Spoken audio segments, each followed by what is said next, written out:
Ano kayang gagawin ko? Mga te, ang sabi dito kapag may gusto ka daw sa isang tao, gawan mo daw siya ng love letter. Ganon? Pero paano ako gagawa ng love letter? Eh, ang pangit ko naman magsulat. Ano po Ay yan? te, okay ka lang ba? Oo. Ano pa yan? Ang hirap naman. Tara, simulan na natin. Pero teka lang, paano nga ulit gawin to? At isa pa, ano nga ulit pangalan niya? Ano pa yan? Pati ba ng pangalan niya? Hindi ko matandaan. Okay na ba to? Sa tingin ko, pwede na to. Ano yung ginagawa mo, ha?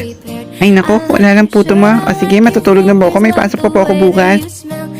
Anong problema ng bata na yun? Bibigay ko kaya sa kanya to? Ano ba yan? Nahihiya ako. Ay naku, nandiyan na siya.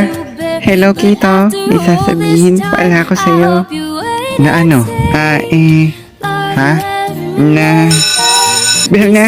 Tara, pasok na tayo. sige, okay, tara. Ano pa yan? Hindi ko man lang nasabi sa kanya.